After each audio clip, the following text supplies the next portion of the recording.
Welcome to our YouTube channel. ये मेरी continuous series है कंपनीज एक्ट पे।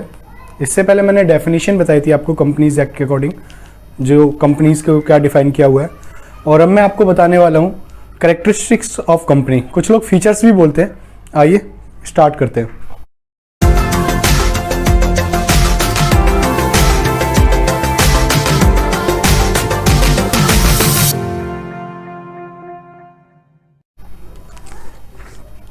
पहला कैरेक्टरिस्टिक्स है इनकॉर्पोरेट एसोसिएशन।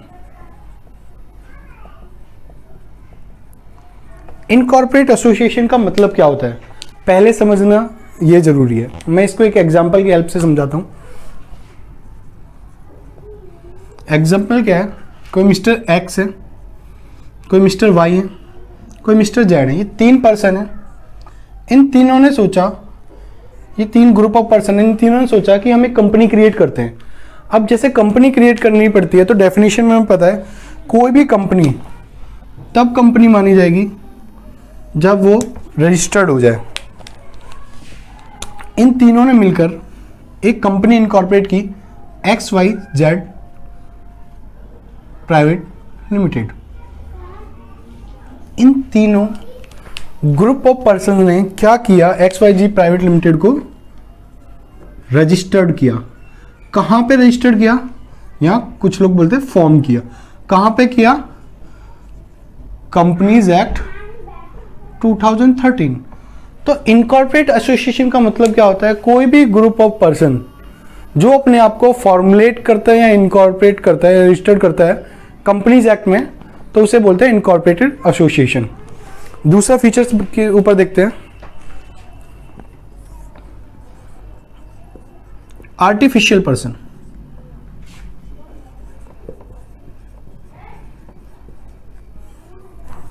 आर्टिफिशियल को भी मैं आपको एक एग्जांपल की हेल्प से समझाता हूं।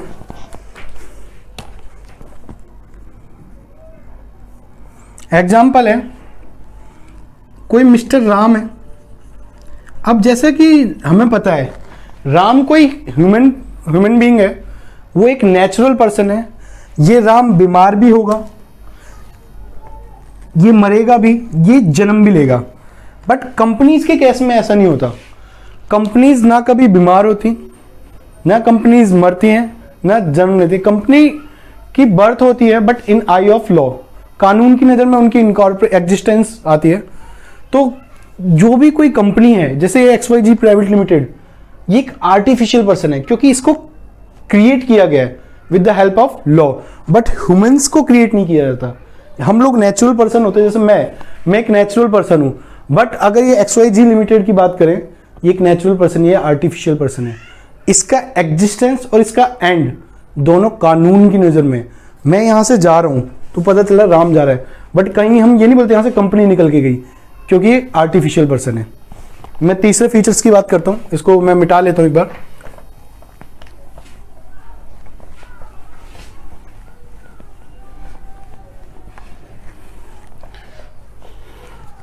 तीसरा फीचर है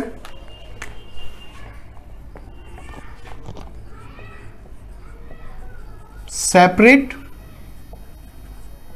legal entity. Separate legal entity नाम से ही पता चल रहा है, बट फिर भी हम एक एग्जांपल लेता हूं मैं इसको समझाने के लिए।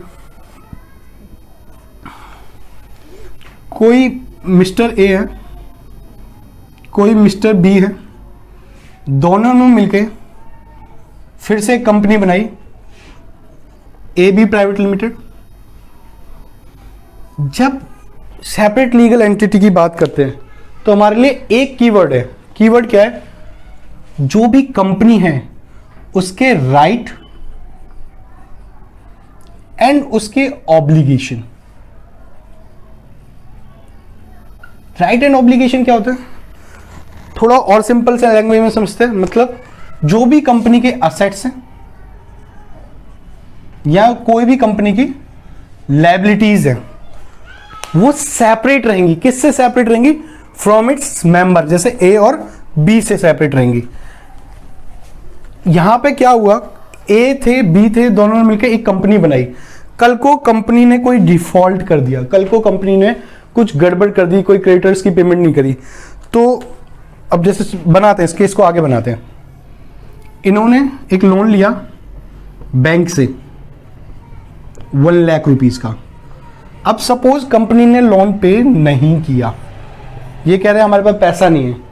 इस केस में बैंक है, जो बैंक है वो कभी भी ए और बी पे केस फाइल नहीं कर सकता, क्योंकि हमें पहले ही बताया गया जो इनके राइट्स एंड ऑब्लिगेशन है वो सेपरेट होते हैं, सेपरेट होते हैं फ्रॉम इट्स मेंबर। मेंबर्स की अपनी अलग आइडेंटिटी है और कंपनीज की अपनी अलग आइडेंटिटी है। अगर कोई भी डिफॉल्ट करा है कंपनी ने, तो उसकी रिस्पॉन्सिबिलिटी आप मेंबर्स को नहीं डाल सकते। इसके ऊपर बहुत फेमस केस स्टडी है, सोलमन वर्सेस सोलमन। अगर आप चाहते हो मैं केस स्टडी बताऊं तो कमेंट सेक्शन में आप बताना, मैं उसके लिए वीडियो बना दूंगा, सेपरेट वीडियो।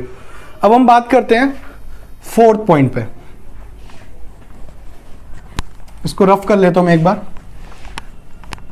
हमने कौन कौन से फीचर पढ़े अभी तक? हमने पहला फीचर पढ़ा इनकॉर्पोरेटेड एसोसिएशन, दूसरा फीचर हमने पढ़ा आर्टिफिशियल पर्सन, तीसरा फीचर हमने पढ़ा separate legal entity, 4th feature है हमारा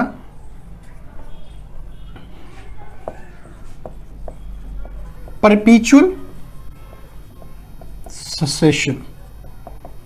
ये क्या होता है? बहुत इंपॉर्टेंट है, आधे लोग कंफ्यूज रहते हैं इसके अंदर। होता क्या है, मैं आपको एक एग्जांपल लेता हूं। जैसे एक कंपनी है रिलायंस, इसके बारे में तो सब जानते हैं, रिलायंस लिमिटेड। ये जब कंपनी इनकॉर्पोरेट हुई थी, जब ये कंपनी फॉर्म हुई थी, तो उस टाइम पे इनके मेंबर थे, जो इसके प्रमोटर्स थे वो थे धीरू भाई अंबानी। मैं डीए लिख देता हूं। हमें जैसे कि पता है धीरू भाई अंबानी अभी एग्जिस्ट नहीं करते, उनकी डेथ हो गई है। जब धीरू भाई अंबानी की डेथ हुई, क्या कंपनी भी बंद हो गई? नहीं, ऐसा नहीं हुआ। जो इनके लीगल हायर थे, जो लीगल रिप्रेजेंटेटिव थे, मुकेश अंबानी एंड अनिल अंबानी, कंपनी के मेंबर अब ये बन गए। क्या कभी भी ये जो ट्रांसमिशन हुआ इनके पास शेयर का, कभी भी कोई भी कंपनी की एग्जिस्टेंस पे कोई फर्क नहीं पड़ता उसके मेंबर्स से। अगर मेंबर्स की डेथ हो जाती है, जो उसके नेक्स्ट लीगल हायर होते हैं वो कंपनी को कंट्रोल करते हैं, वो कंपनी का मैनेजमेंट संभालते हैं। मतलब मेंबर्स आते जाते रहेंगे बट कंपनी चलती रहेगी। इसी कंसेप्ट को बोलते हैं। अब जैसे सपोज कल को मतलब मुकेश अंबानी या अनिल अंबानी को भी कुछ हो जाता है, तो इससे कंपनी की एग्जिस्टेंस में कोई फर्क नहीं पड़ेगा। कल को इनके बाद कोई सपोज मिस्टर राम आ गया, राम जैसे सपोज कोई भी इनका लीगल हायर हुआ, तो वो कंपनी के मैनेजमेंट को कंट्रोल करेगा। तो कहने का मतलब यही है, मेंबर्स आते रहेंगे जाते रहेंगे बट कंपनीज कभी नहीं, कंपनीज में गो फॉर एवर। ये सिर्फ इनकी डेथ सिर्फ एक ही केस में हो सकती है, जब इनको लॉ के तरीके से खत्म किया जाए। इसी कंसेप्ट को बोलते हैं परपीचुअल सक्सेशन। अब हम 5th पॉइंट पे आते हैं। एक मोस्ट इंपॉर्टेंट पॉइंट है कॉमन सील।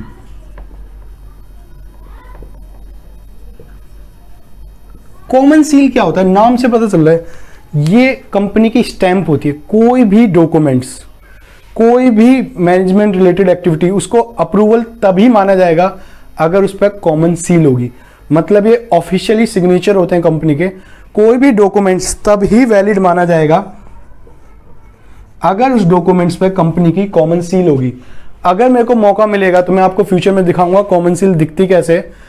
अगर आपको इन्फॉर्मेशन अच्छी लगी हो तो वीडियो को लाइक करें, शेयर करें और चैनल को सब्सक्राइब करें।